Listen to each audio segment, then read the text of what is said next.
Welcome, fans, to the pre-Christmas edition of Ringside Riffs. My name is Jack Kilby, no gimmicks guy on the socials, and I'm joined, of course, by a man who is not only on his last great run, but he's also on a winning streak that we'll talk about as a result of last Saturday at Flex Wrestling Headbangers Ball, plus so much more, including some of the more famous matches that occurred on Christmas Day in the business.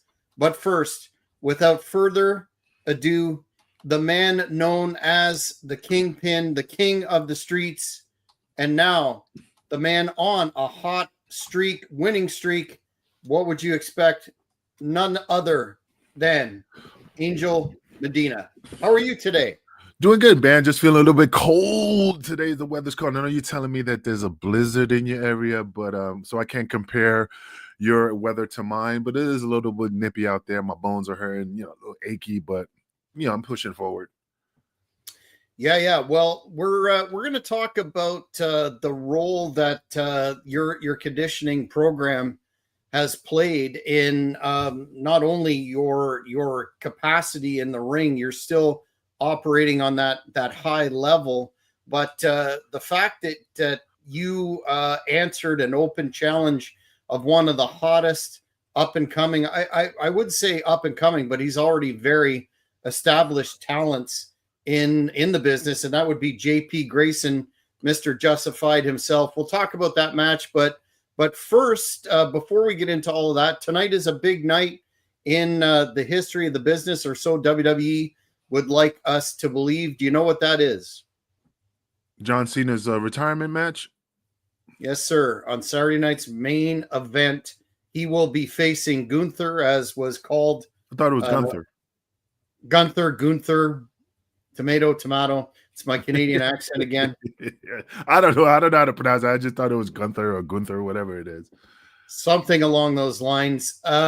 Walter was his actual name pre WWE, well, pre main roster. But anyway, he'll be taking on Cena in what is purported to be his last ever match. What do you think about that matchup? It doesn't have the panaz or the surprise factor that a lot of fans were talking about. And what do you think of his last run the last year generally?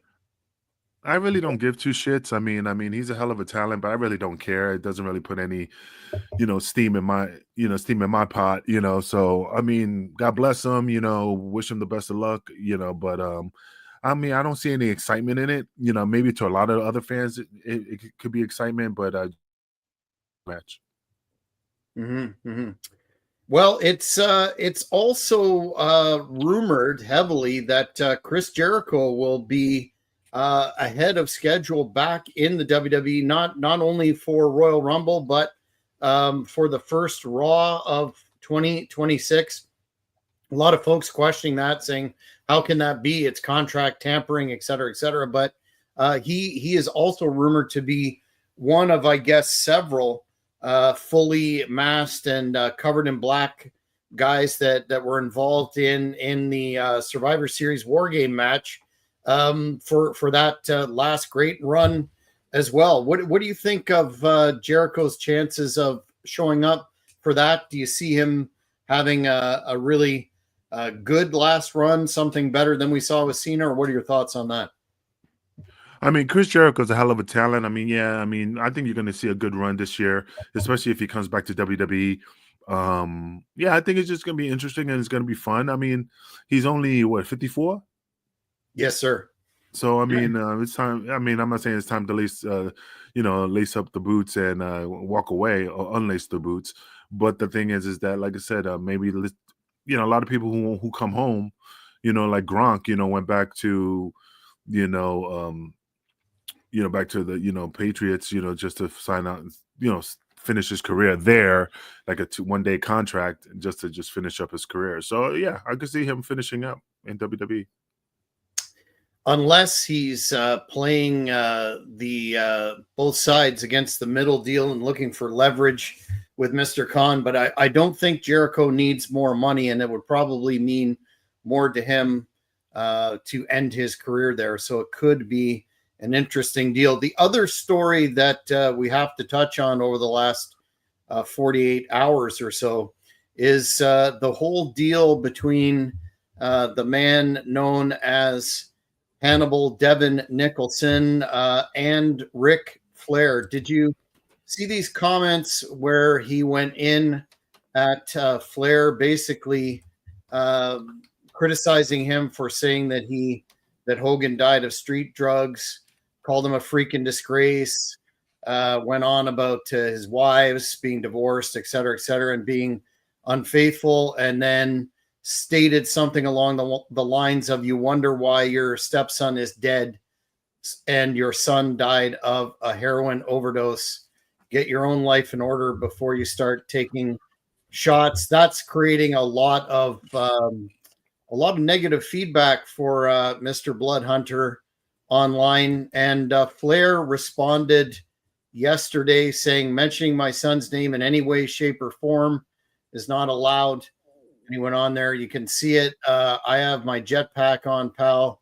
If Reed was here, he would kick your ass right now. Very distasteful sort of situation, but I guess he's made it clear over the years, and I knew that when I worked on his channel, that the only thing that matters to him is clicks, and certainly not ethics or morals. That being a huge understatement.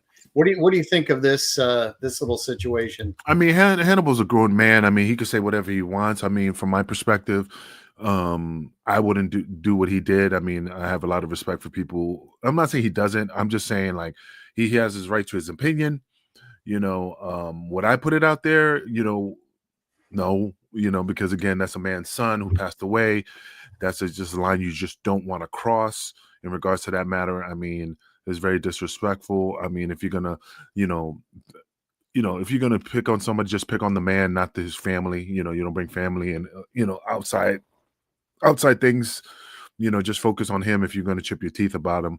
So I really feel bad for Flair in regards to that. This is probably hurtful because, again, he lost a son. Nobody wants to lose a child. And no matter how many years go by, it's still painful. So for him to, like, that Band-Aid to open that wound and put salt in it is really not, I wouldn't do it. But again, I'm not knocking him. He has a right to his opinion. He could say whatever he wants. Well, that may be true. It is a free country, but there's no regulations, if you will, in terms of decency and taste. And everyone, I'm sure, watching this program knows of all of the many issues that Mr. Nicholson has had in that regard. So it's not really a surprise. A couple of weeks ago, he was going in on Marty Jannetty and then Tito Santana and on and on. I think at the end of the day, the only thing that matters to him is clicks, which I could see that coming.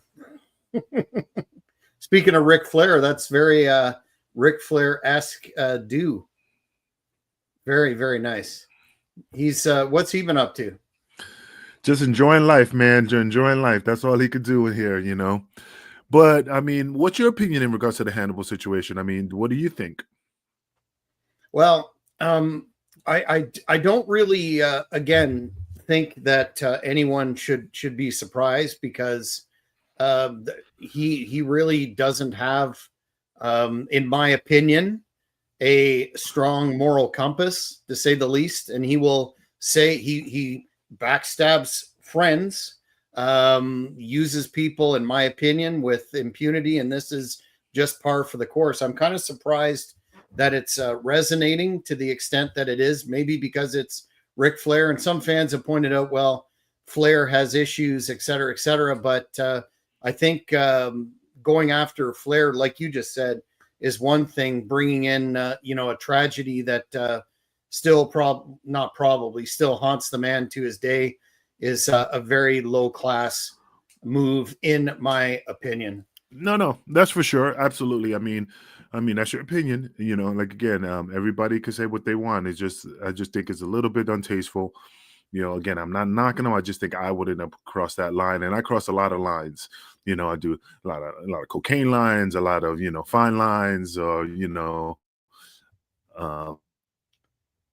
penny lines. I do all that stuff, but I don't cross those types. I'm like getting kind of glitches on my end. How am I coming across? You're freezing up a bit, but we got the gist of what you were saying. I get it. I understand what you're saying. Just not something that I think we should be going in polite society. But case number one of not a polite individual, in my opinion. Let's move on to much happier discourse, and that would be a full review of the weekend. We're going to give the fans a look behind, I don't want to say curtain because it's such a cliche, but everything that went on from the Headbangers Ball last weekend, Saturday, December the 6th, at the lovely yet cold Mud Creek Bison Ranch in Savona, New York for Finger Lakes Extreme Wrestling. Let's start off just, we're not going to recap all of the matches because that's available now on the channel, but we're definitely going to talk about yours. But I want to toot my own horn for a second in that I predicted that the man known as the hybrid Sean Carr would come out victorious as the first ever Flex heavyweight champion. He won the fatal four-way. That was one heck of a match. And that table spot that Mr. Shale Connors went through, courtesy of the hybrid, was absolutely fantastic. They announced right when the show was over that the next show will be February 28th. They're calling it Frozen Fight Night, again at the Mud Creek Bison Ranch in the Flex Zone, featuring the return match, if you will, between the hybrid and Shale Connors, and that will be in a ladder match and featuring the good brothers of Gallows and Anderson, multi-time world tag team champions of the Bullet Club in Japan. They will be there, but once again, fans, Flex is really creating a special phenomenon there in Savona, New York. The seats are going, the front row is going fast. The crowd, I can say, really were happy last weekend. You got a chance to interact with many of the fans. I guess it's a good place to start off. What was your thoughts on the Flex Zone there? I know you enjoyed your bison burger. And what were your thoughts on the great fans? You met so many fans that were very pleased to see you there. Well, first of all, it's kind of hard and difficult for me to say this, but, because with Loca, it's hard for me to put him over, my Marty. But the thing is, man, it was a great show. The setup was phenomenal. The people were great. The fans were great. They had monster energy there. They had the great food. Like I said, it was set up perfectly. Everything from the locker room to the production. Damn it, I just hate putting Loke over. It's like it hurts my balls every time I fucking say it. But he's doing a great job. Hopefully he doesn't see this show. But he did a great job. I'm real proud of him. I love the guy to death. He's getting fatter, but that's just here or there. But I love that guy, man. He's one of my best buds. We've been up and down the road. I just love giving him shit. But every time I give him shit, it's just a compliment to his wrestling knowledge and how he could produce a show. And with Ref Ryan there by his side, I'm not taking that away from him as well. He's great. I love that guy to death. I don't like putting people over, but he is he's just a great dude, man. And like I said, I wish him the best of luck. I'm just a little pissed off that I wasn't on the poster, but that's a different story. But besides that, everything's great. Productions, t-shirts, belts. Top notch, first class all the way.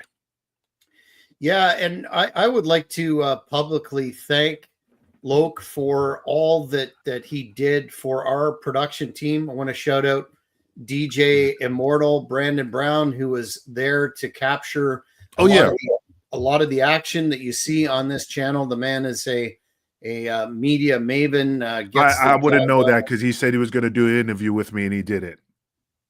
Well, that was one of the interesting parts of that particular day, and that's we had a lot of last minute adjustments to make. We didn't get the interviews that we wanted to have because there was a lot of ambient music and we couldn't have had it on YouTube. But let's talk about. Wait. But you know, like the way you, I mean, hey, I'm not knocking DJ Immortal because again, the Kingpin, its time is valuable. When you say you're going to do an interview, you're going to do an interview. You're trying to like justify what he did. That's like saying justifying, you know, like it's comparing lint on my dick. It doesn't matter. You know what I mean? Me telling you I got lint on my dick, you could be like, okay, what does that have to do with me? Absolutely. So just because you have production issues, you could have found another place to sit me down and talk to me. But again, I understand he's too important. He's a multimedia guru, god, whatever. But that's okay. I'll be fine. He's Canada's premier DJ. Yeah. Okay. DJ D's nuts. He can spin on my testicles like this. Oh boy. I never get used to your sense of humor. Let's talk about what happened. The match, as everybody that watches this channel knows, was supposed to be yourself versus Big Daddy Roy, and he was unable to make it. Do you want to touch on that? Now, I want to be clear. It was due to circumstances beyond his control. It was not a no-show, but unfortunately, because we had the ambulance ready, he was ready to go to the hospital. And you know what? That would have been about an hour to the hospital too. So it could have been a touch and go situation. Do you think he was dodging the Kingpin? What do you think's going on? Well, let me explain something to you, man. The thing is this, man. You're saying that it was out of his control. The only thing that is out of his control is his appetite. The thing is that, you know, oh, brother, you know, oh, I got stopped at the border. You know, he could have came the day before. And if any issues would have arose, he could have tried the next day because he knew. So that's an excuse. His fat ass didn't want none of this flavor. He knew that I was going to put boots to asses. I would have teabagged them. I would have slapped them all around that ring. He knew that. He said, you know what? I don't want to risk it. I got a wife and kid. I think he got twins. You know, he just didn't want none of this. You know, and he calls the promoter. I'm so sorry. I'm stopped at the border. They thought he was bringing a bunch of Mexicans because he was so fat. You know, they just said he was like. He's like bringing him in his belly and shit.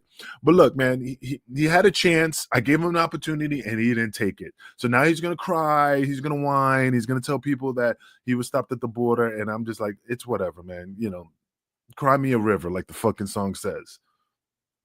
Well, cry me a river. Somehow I don't think we've seen the last of Big Daddy. He messaged me and said.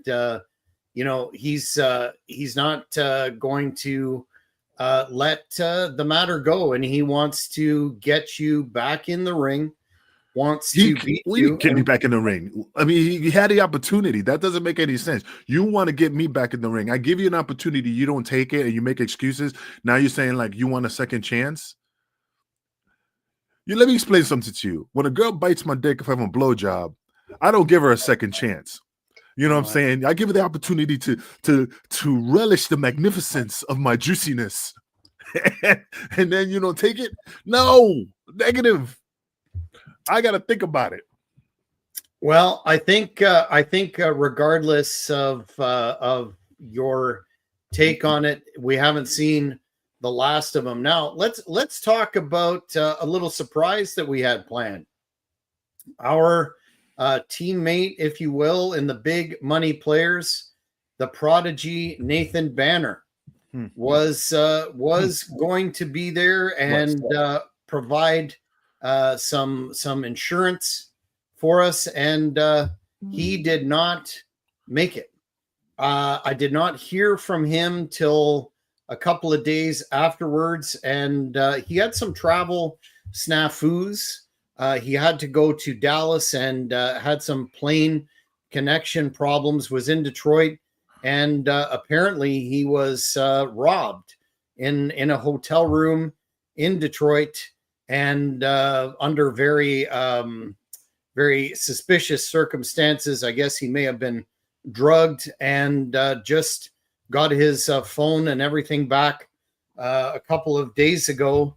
I was disappointed. I was really looking forward to seeing Mr. Banner again, seeing him be there with us and some tag team matches with you guys as part of your last great run in 2026, but didn't pan out. What are your thoughts as a vet in the business, sir? Well, I mean, like I said, I didn't say it, but like you said it in a hotel room. I thought you said it was in a bar. I guess he made contact with some individuals that were in a bar, and he woke up he woke up unconscious. Sorry, that's a misnomer. He woke up after being unconscious with all his stuff taken in his hotel room. There's DJ Immortal right there. Oh, Mister, I'm too busy to fucking film shit. Anyway, back to what I was saying. I don't want to discuss that right now. I'm on a different level. But the thing is this. Let me explain something to you. Why is it that every time somebody wants to be part of my group, even though it's your group, part of the Kingpin, they always jump on it and then they realize they're in my shadow. And then when they're in my shadow, they're like, oh, man, they make excuses. Big Daddy Oreo says he got stopped because they thought he was a bison crossing the fucking border. So they fucking tranquilized his ass and fucking send him back. Then you have fucking Banner telling people, I don't believe it. I don't believe. I think him and Big Daddy Titties were fucking in conspiracy. Like, don't want her to show up, pull a high spot. I mean, it's just funny, man. I saw that in the episode of fucking The Blacklist, where he fucking got drugged in the bar, and then that's a bullshit story. I'm keeping it 100. That is a bullshit story. He got drunk and woke up, passed out with no phone. No, negative. You know what? To be honest with you, he could have called you from the hotel. He could have checked his email. Did you ever email him before? Yep. He could have went to the hotel and said, hey, man, I need to email somebody. It's very important. He could have emailed you. Hey, man, this is the situation. So, I mean, with today's technology, yeah, if this was the 90s, absolutely. I totally understand. Like, yo, you couldn't communicate. But with the technology we have today, you could fucking throw a rock and fucking make contact with somebody. And that's the thing. I just think Banner just didn't want to show up because, again, I am the fucking pinnacle of this group. I am the head Negro in charge. Yes, I know my friend out there who's watching this show, I'm not black, but shut the fuck up. The point is, he didn't want to ride my coattails. So Big Daddy, another one who's crying, and fucking David Bruce Banner walking that fucking, Bill Bixby walk, always walking alone and sad because he's in my shadow. So fuck him. Fuck him sideways. Fuck him against the wall. I'd rather not, but I think you make a good point that at the end of the proverbial day, you have to be a real G to hang in the Kingpin's orbit. I'm just a facilitator of that. But and let me ask you a question before. I'm sorry to interrupt, but let's put this perspective here. You're in a bar. You're looking for the best mark to pull an angle on. Who the fuck are you gonna pick? DJ Immortal or fucking Grizzly Bear that might fucking wake up and tear up the room? No offense, DJ Immortal. But the thing is that why all of a sudden, you get drugged and waked up? Who the fuck is going to lift his fat ass? I mean, that don't make sense. If he was in a bar, how the hell did he get him to the room? Him sloshing to the left, sloshing to the right. You know what I mean? That don't make any fucking sense. That's just my perspective. I just think he pulled the no-show. He didn't want to be on the show. He didn't want to be in my fucking shadow. And, I'm sorry, bro, but just because I'm the suntan Superman, King Dingaling, juicy all the way, not my fault that you can't make it in the business to that level or you quit. You said he was Jay Lethal's prodigy, right? Best friends with Jay Lethal. Okay, good. Best friends with Jay Lethal. I'm just saying, man. I mean, stop riding people's coattails, man. If you want a piece of me too, I'll slap the shit out of you too. You want the left or you want the right, man? Either one tastes delicious. Well, it's unfortunate because I think he would have made a significant impact in Flex Wrestling. I would love to be ringside with him again, but I guess that's just how things go in this wild and wacky business. Oh, and also, the next time you book my flight, I don't want the fucking scenic route of fucking the United States. I saw the fucking every corner of this country because Welcome. I You're grew welcome. older. I was like one of those space things that when you go into space, like in the movie, what's that? Yeah. The one with fucking it's Interstellar, where he goes like to this planet and comes back 10, like it's only 2 years, but when he comes back it's 10 years. You made me go. But my daughter is just got married because of you. You know, she was only 10 years old when I left. Wow. So you had a Rip Van Winkle gimmick. No, I want to comment on that though. What? the problem with and man, I love upstate New York, Ithaca. What a gorgeous town. The airport, you could literally eat off the floor in that airport.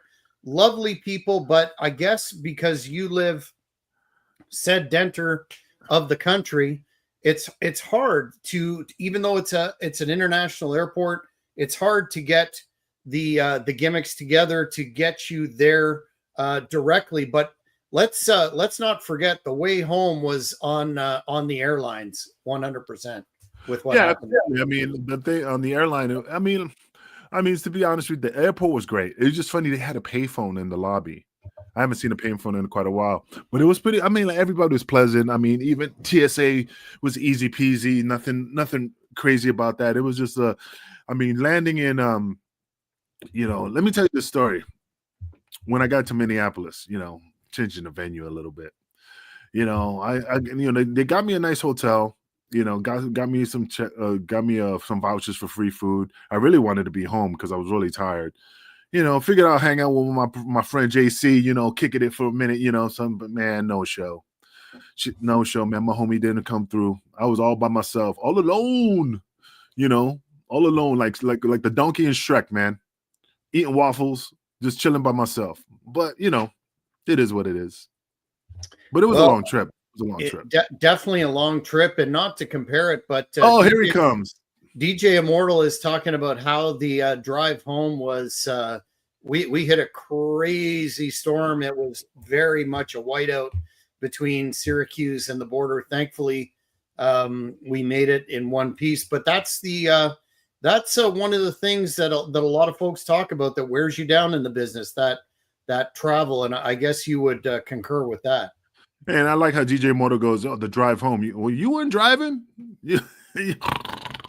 Ain't we there yet? Hey, pass me one of those great American beers. Hey, how was did you guys get it? And did you guys get over the border with it? Yeah, I declared it. You can bring up to 24. I'll tell you, I am a big fan of Hulk Hogan's Real American Beer. And when I'm down south in a week, you can bet your bottom dollar that I'm going to be getting more of that. That was delicious. You tried one. It didn't work for you, or you just didn't want to talk about wrestling anymore that night? No. I mean, I'm not a big beer drinker, but it was a pretty good beer. I mean, it wasn't not really too hoppy and stuff. It had a smooth, smooth taste. Like I said, it's a good beer. It's a good beer. Like I said, I don't put too many beers over because I'm not a fan of it, but this one was just pretty decent. It was a kind of like a light, crispy beer, not too overpowering. Look, he's putting himself over some more.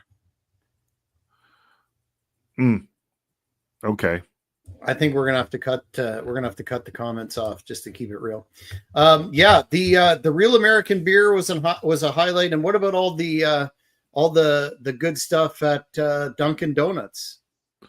No, man. I mean, it's just regular stuff. Like I said, it was a great time. I mean, I love Dunkin' Donuts. That's my. I wish I get sponsored by Dunkin', but yeah, I mean, I had a good sandwich, good coffee.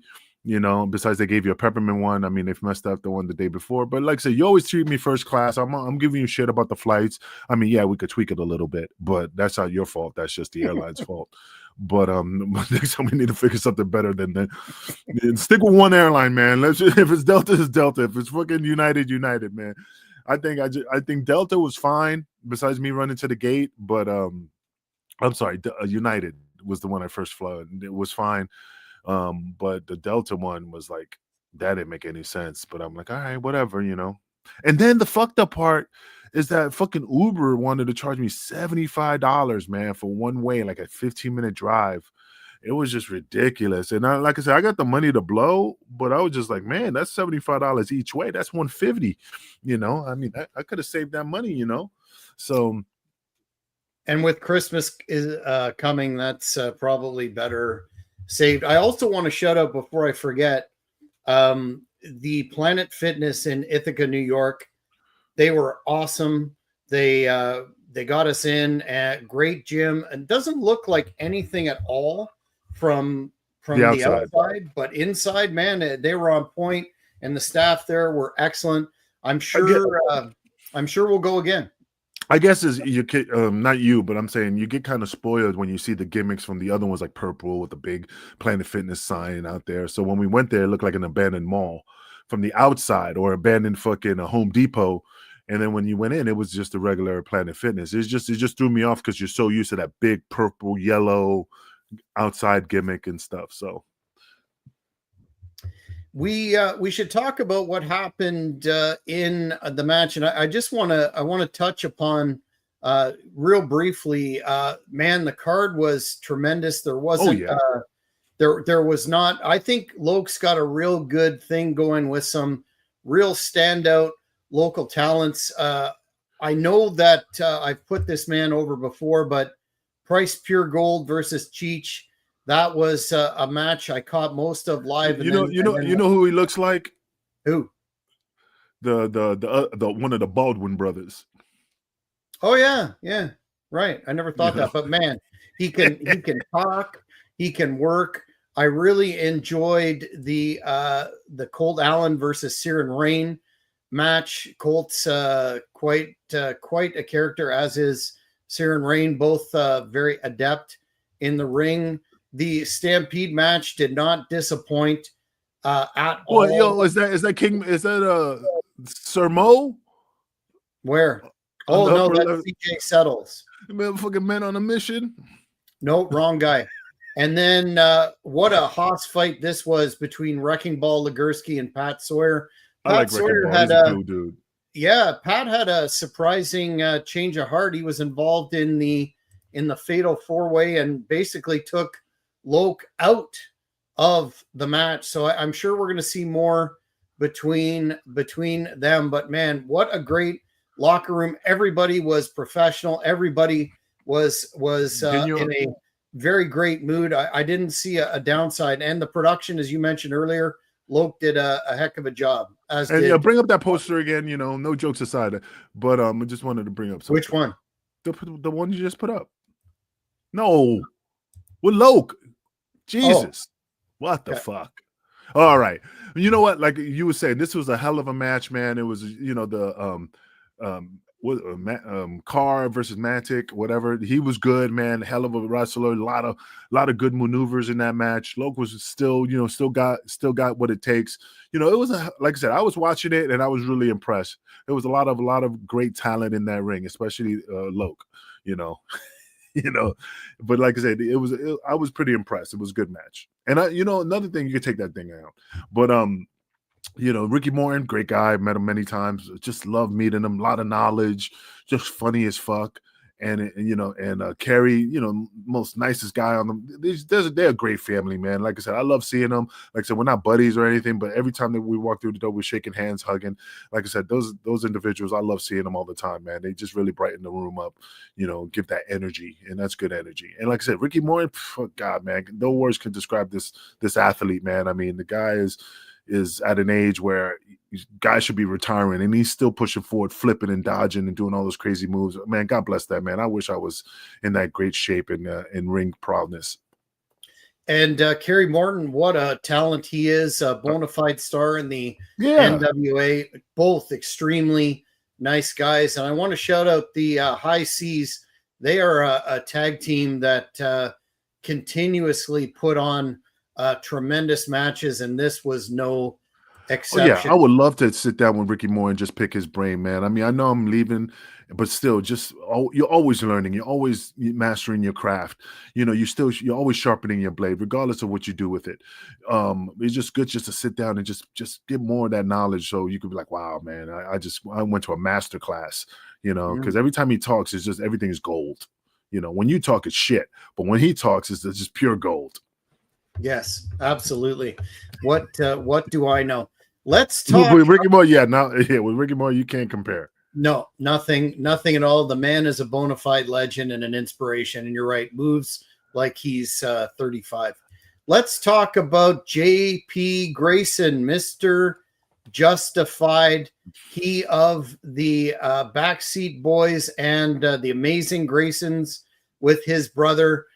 Big fan of his work. I made no secret of that, but he decided that with his mentor, Mr. Johnny Kashmir, the legend himself, unable to wrestle, that he would come out and basically call out any kind of what term did he use? Any has been in the back, and that's when you came in. That iconic music hit, and the crowd popped. What were you thinking going into that match, considering you prepared for a completely different opponent in every way? JP is a much smaller individual than Big Daddy Oreo, and yet you adjusted and went out there. And I've heard from fans online, got messages saying, man, when you say he still has it, he definitely has it. Talk to me about that match. No, I'll be honest. I mean, when I went out there, I'm always prepared. I've been in this business long enough to flip the switch when it comes to changing opponents. Just like it says on the bottom of that poster, card is subject to change. So I'm always prepared for those situations where guys like Big Daddy don't show up, Banner doesn't show up. So I'm ready to just make moves and make just flip the switch and make those transitions real quick. So I'm always 100% prepared when it comes to individuals when I get in the ring. Grayson, hell of an athlete, man. Yeah, I mean, after the match, I shook his hand. I kept it professional. Hell of a talent. A lot of things going to happen for him. I see a bright future for him. Once we get in the ring, it's just business. But when we step out of the ring, I mean, we talk for a little bit, and I have nothing but respect for the guy. I've seen him many times in other shows. Like I said, he has talent. He has the ability to be somebody. And like I said, I'm cheering for him, man. Like I said, I have nothing but respect for the guy. Like I said, once we get through the ropes, yeah, the respect goes out the window. I have to focus on myself. But afterwards, like I said, hell of a talent, does a lot of great moves. I mean, he's just still in his prime. I just see a lot of good things happening for him.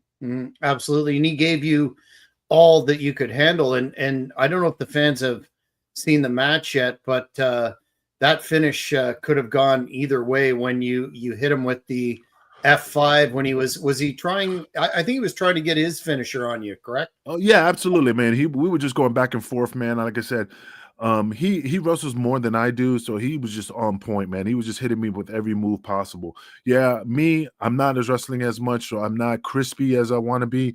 I mean, it doesn't take away my ability. It's just it's just like anything. If you play basketball every day, you're just gonna get better and better. If you play basketball for one day a month, your game is going to step down a little bit, and your reaction time is not going to be as crisp.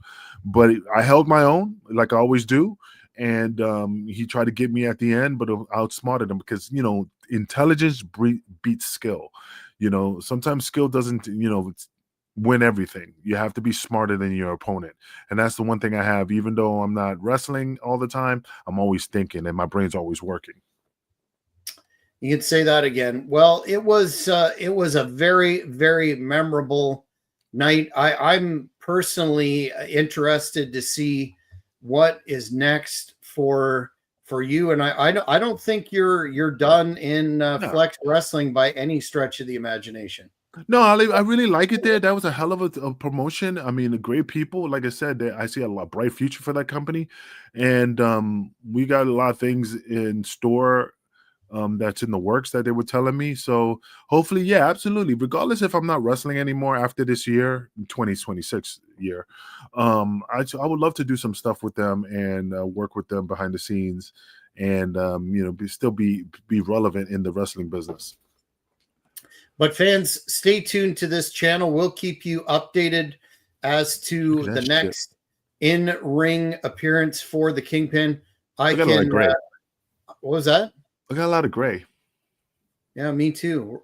50 plus, bro. I know, man. That's why I shave my balls, just to make sure I don't see none of that snow. It's hard to see toilet paper in there too, so that's why got to keep it pristine. You know, that's too much information. But yes, I think you're real. I think you're going to make additional in-ring appearances in Flex. Fans, stay tuned for that. We'll keep you updated. I want to congratulate Sean Carr one more time for Shaka Khan. Quite an impressive performance. Jafar from Aladdin. Looking forward to that ladder match between him and Mr. Connors. And it's on my birthday. What are you getting me? What on your birthday. What are you buying me? What are you getting me? I've already got you plenty of spoils of your successful endeavors, but there may be something else coming your way. Oh shit! I'm excited. Have you tried the Tim Hortons yet? No, man, I'm savoring that, bro. That's like opening a bottle of wine, bro. You just can't just drink it every day. So it's on my shelf, and every day I look at it like, should I make a cup? No, save it. I just want to bathe in it. Well, it's definitely good stuff in the authentic deal. No. Correction. Great stuff. Get it right. Great stuff. The authentic deal. Make sure you go to flexwrestling.com. Get those tickets for February the 28th. You don't want to miss out on that. Plus, the opportunity to meet a couple of future legends in Gallows and Anderson, the Bullet Club. It'll be one heck of a card. It doesn't disappoint. Who they're fighting? Not sure. They were just announced as appearing. So we'll have to wait and see. Okay. Follow that at flexwrestling.com. I also will be doing some more interviews leading up to that show to get the thoughts of the individual's book for that. So don't miss that. Your final thoughts on the weekend travel notwithstanding. It's always a good time to hang out and do the on the road deal. No, I mean, like I said, it was a great weekend. I had a blast. I'm always cracking jokes. That's what's the fun part about it. I mean, even though the promoter didn't book a hotel with a fucking gym, or they ran out of sausage. But again, that's a different story. Besides that, the combinations were really fabulous. but it was a blast, man. Like I said, I love seeing everybody, especially you, because I like giving you shit. DJ Immortal, love hanging out with him. He's a great guy. Even though he's always on his phone, caking and romancing and shit and not paying attention to me. Oh, I love you. I miss you. I can't wait for you to finger me in the ass when I get back home.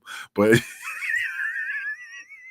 I don't think you're supposed to let that cat out of the bag. What? That was private information. I think he wanted you to kayfabe that. No, I'll tell it all, man. You tell me it's telephone, telegram, telewrestler, brother. Exactly. Well, so, we're looking forward again. Thanks to there we go. There you go. Finger. And that's another thing. I give them good like that post that you just said the Frozen. Bring it up real quick, just real quick. The part that says Finger Lake Extreme Wrestling. Why couldn't they say like when you get fingered, something like when you get fingers, it's gonna be extreme. Like use the word finger in some phony fashion. Nothing gets better than a finger, like something like.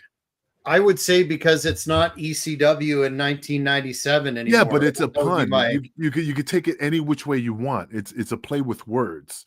It doesn't have to be perverted, but it has something that makes you think. That's what makes a promotion stand out. Maybe put the finger on you. It's extreme. Maybe not say finger. You know what? We'll leave that to the great minds that are involved in Flex, including Loke. I'm sure he could spin that and make that into something gold. But yeah, fans, stay tuned to the channel. We'll keep you updated as to next steps here. Now, let's talk about Christmas Day. This used to be wrestling's equivalent of the Super Bowl in many territories, but especially the WWF and Japan, with their largest live gates of the year, and of course in the territories as well. Christmas shows were very successful. Unfortunately, or fortunately, whatever way you look at it, I guess if you're a wrestler, you don't really want to be on the road or working on Christmas Day with a family.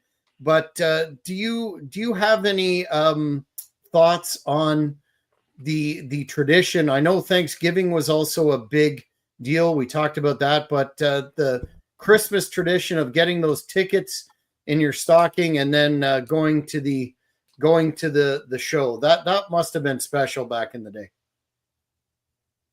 Oh yeah, I agree 100%.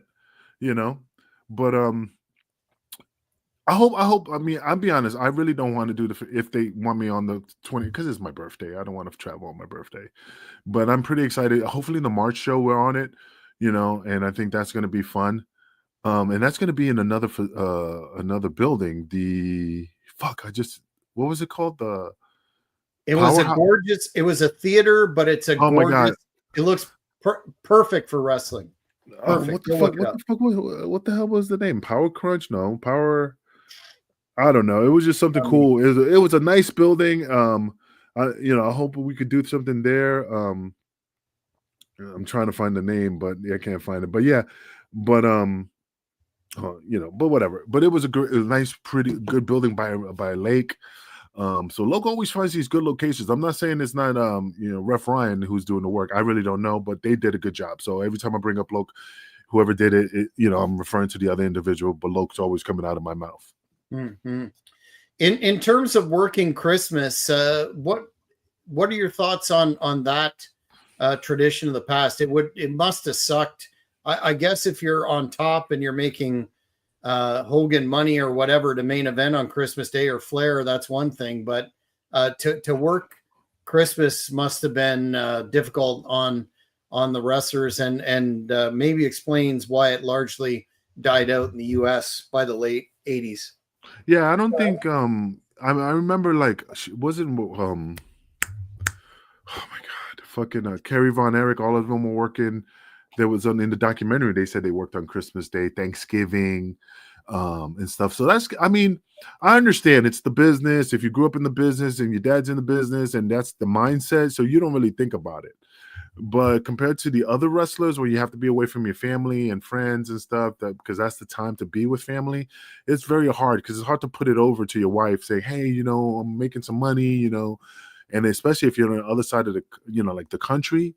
I mean, if it's an hour away or 2 hours away, you can still make it back in time, or spend some time with your family during the day and then jet back on Christmas Eve to be there on Christmas Day.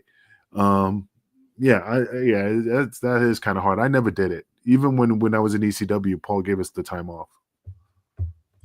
Well, it seems to be a very lucrative endeavor anyway, and there are some major historical events that took place. I'll just go through a couple of them with Bruno Sammartino versus Stan Stasiak in 1973 in Madison Square Garden.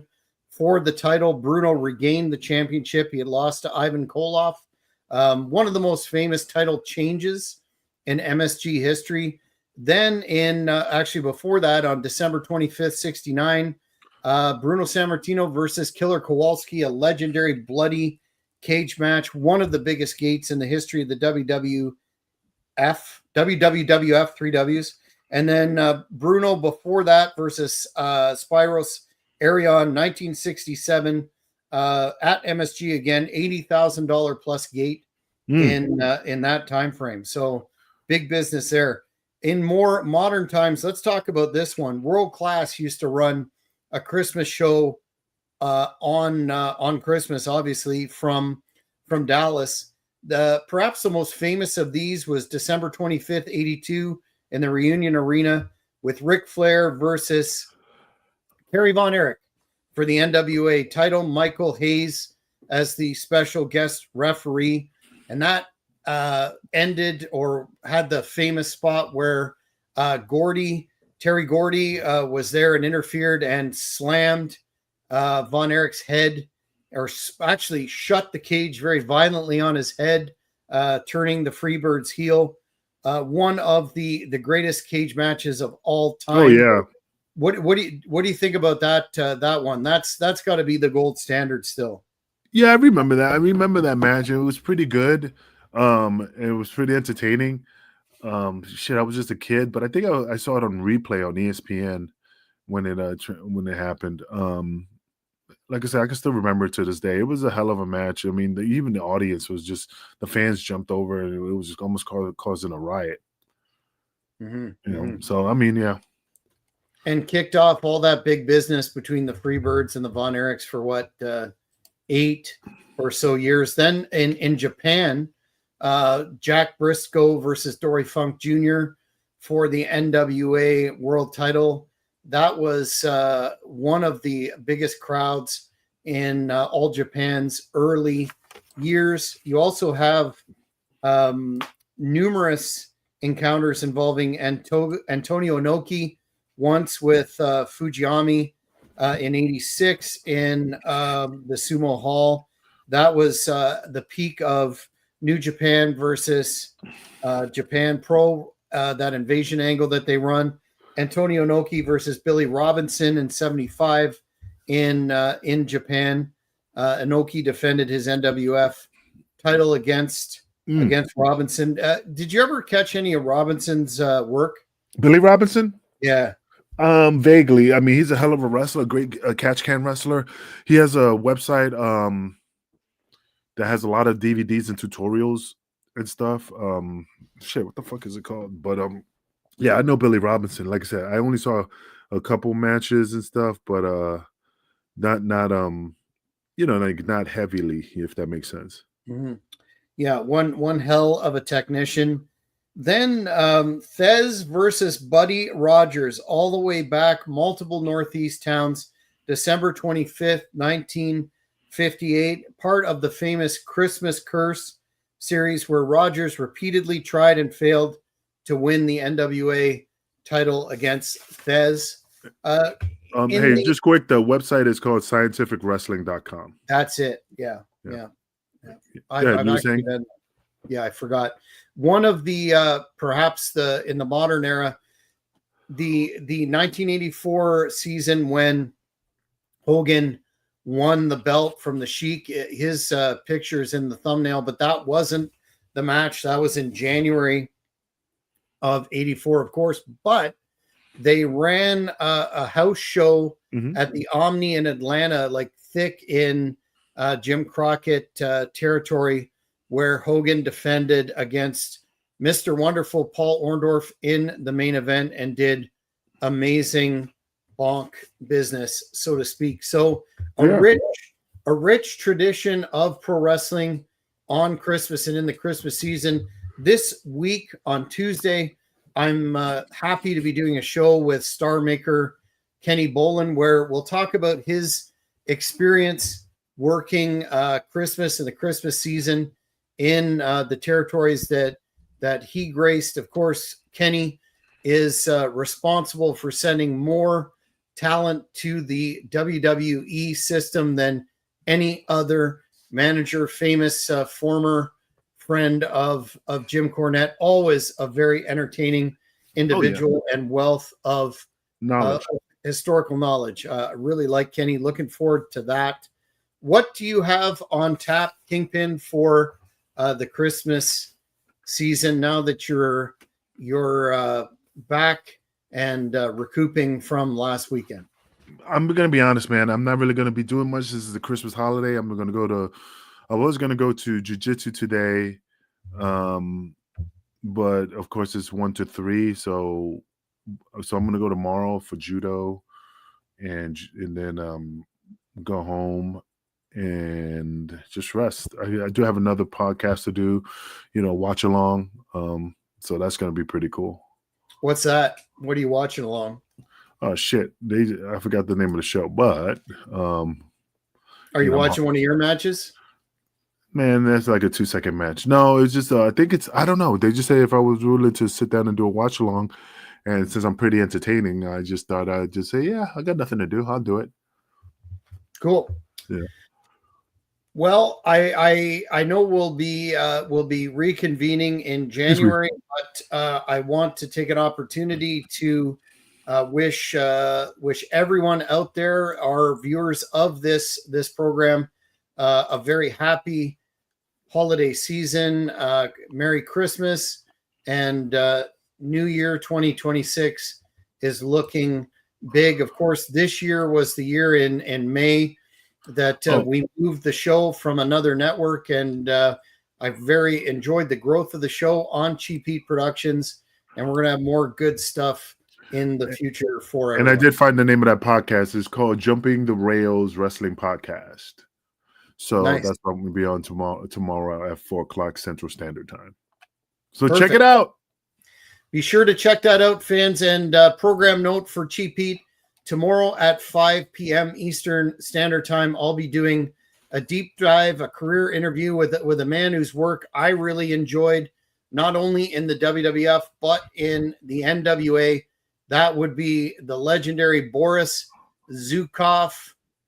He of the AWA as well, had a great run there, but a lot of fans remember him teaming with Nikolai in the WWF. So that will be a very good interview. Yeah, that dude has a big head. You know who he reminds me of? Remember Tiny Toons? Tiny Toons. You don't remember Tiny Toons? You don't Tiny remember Tim, the ukulele player? No, Tiny Toons. You remember saw the show Pinky and the Brain? Oh, yeah. He does have a big cranium. Yeah, he does have a big dome, man.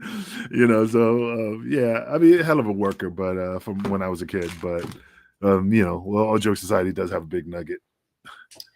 So, fans, if you haven't already, please subscribe to Cheap Heat Productions, like this video, and fucking like it. I said fucking like it. Listen to the Kingpin. Until next time, I'm Jack Kilby, and I will see you at the matches. Thank you for watching this video. Please give it a like if you enjoyed it. Be sure to follow us on all social media platforms at Cheap Heat Productions. Don't forget to hit the notification button, and you won't miss any of our upcoming interviews, recurring programs,